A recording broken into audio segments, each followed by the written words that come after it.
Hi, it's Maureen Muldoon, and we are on lesson 174 with the Course in Miracles, the workbook lessons. And we're still in the section where we're reminding ourselves that God is but love and therefore so am I. So God is but love and therefore so am I. That's the main concept. God is but love and therefore so am I. And that's almost like the keys to the kingdom. Like that's what you use to walk into these lessons with. And so the two lessons that we're walking into are, into his presence would I enter now. Okay, so into his presence would I enter now. Where do we need to go, or what do we need to do in order to step into the presence of God? You're going to be kind of surprised by this, as I was. We need to go nowhere. We need to do nothing. We're already in the presence of God. You are already in the presence of God. I am already in the presence of God. Wait, what? We're in the presence of God? What? God's here? It's like if you were like a total fangirl for like some major band or some actor or something, and you're in God's presence. And it's like, yeah, right now we're in God's presence. Like God is right here. Okay, that's mind blowing. For me, that's mind blowing. What does it mean? It means that all I have to do is be present, and there is God. And you don't have to learn any special prayer, and you don't need any special handshake, and you don't even need to do these lessons. We don't. Right now, we are in the presence of God. Right now, you and I are in the presence of God. That's the truth and the whole truth. God is but love, and therefore so am I. God is but love, and therefore so are you. And into God's presence, we're going to enter now by letting go of all of the thinking and just be present with the magnificence that's at hand.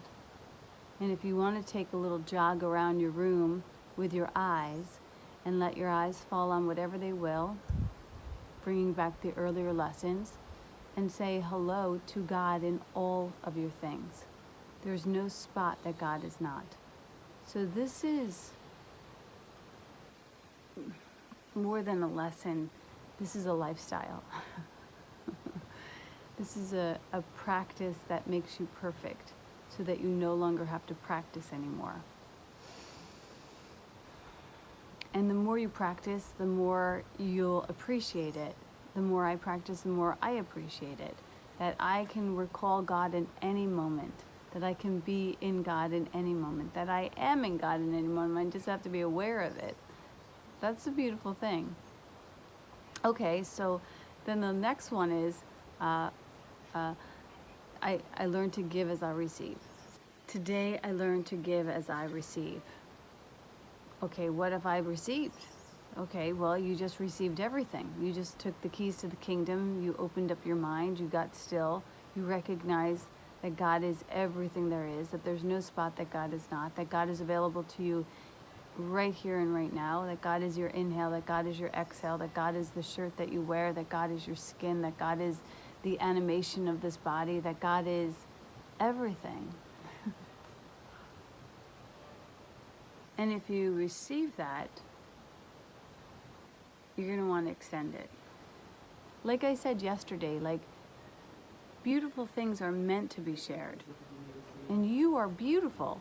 And God in you is stunning. And so you want to allow yourself to move from that place. That doesn't mean you're going to go around the world and being like, God is good, everybody. Take a knee and tuck your chin and let's all just sit around and scream God. That doesn't mean that's what's going to happen. What it means is that wherever you go and whatever you do and whoever you're with, that the forethought in your mind is going to be God. God is. And everything else comes and goes like a cloud.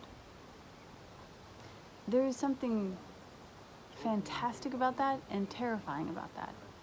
Because the ego lives in the special relationship where I've made you really mean something. So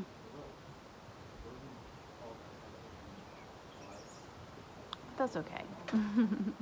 You know, that's okay that we do that. You know, we find God even in our relationships. Even when we seek to see something else, even when we seek to see something special, we still just find God. So, into his presence would I enter now. It's beautiful. And today I learned to give as I receive. And I do that by not holding on to anything. Like, what's mine is yours, what's yours is mine. This is so temporary. No reason to stamp it, brand it, you know. Even when the Course in Miracles became public domain, when I was younger, I thought that was a terrible thing. Somebody stole something from somebody else. But, you know, from the place I am now, I think, of course it's public domain. Jesus is public domain. Some people say, this is our Jesus, and you can only believe in Jesus if you A, B, C, and D. It's like, that's crazy. You know, Jesus is a concept that's owned by everyone. And basically the concept is that there was a man who walked the world who remembered only God, who said to each and every single one of us, this and greater things shall you do. And so these lessons today actually point us in the same direction. Remember only God. Remember only good. I know, again, that might sound Pollyanna, but actually you're designed for it. And it's much easier, surprisingly, to remember the good and let go of the bad. It's much easier, actually. The ego will tell you, no, you have to hold on to the bad. That will protect yourself. In my defenselessness, my safety lies. All of these lessons weave together in such a beautiful way, supporting each other.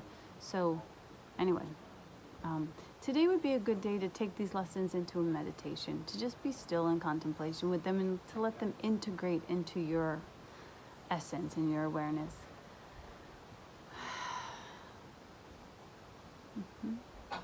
Thank you. Thank you for letting me practice with you. Namaste.